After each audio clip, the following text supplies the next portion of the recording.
With New York City approaching midterm elections, a group of immigrant artists demonstrated that political activism can take a myriad of forms during an exhibition titled Arts Framing the Struggle this past Sunday. My view on it is, especially living in the Bronx the last 17 years, is that hip hop is an immigrant culture. We've been around for 12 years. Rebel Diaz started in 2006. And more than anything, I feel like our music has always just been about telling our story. And so our story happens to be a story of struggle.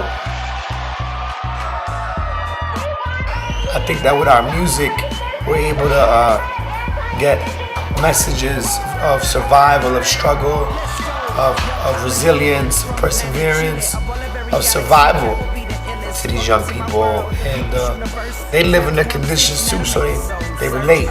And so it's a way of, I think, what hip hop is, making something out of nothing. And, I think that with music, the power of words, the power of rhythm is important in being able to share our struggle.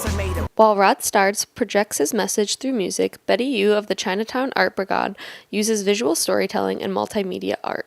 After 9/11, everything changed. Chinatown became gentrified, Lower East Side, all these areas, the factories that once were are now like galleries and hipster coffee shops, and we've lost about 30% of the Chinese working class population since 9/11. So a lot of things have changed, and that has a lot to do with my work between the two Chinatowns, specifically Sunset Park's Chinatown and Manhattan's Chinatown.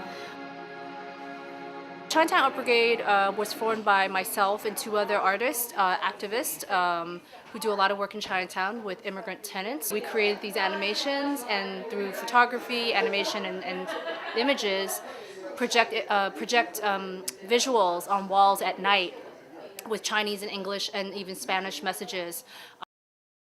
Jose Francisco Avila, chairman of the Garifuna Coalition, vows to keep the culture of Garifuna through sharing music, dance, and artwork. And visual arts is one of those forms that has not really been promoted, so we decided to raise awareness of it. So we held an exhibit in May as part of celebrating the proclamation. We were thrilled. She was able to sell some paintings, and more importantly, the community supported.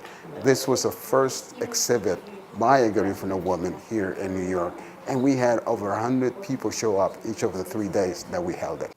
In addition to these forms of art activism, Trinidadian and activist Christine Yvette Lewis demonstrates how poetry can work for social change.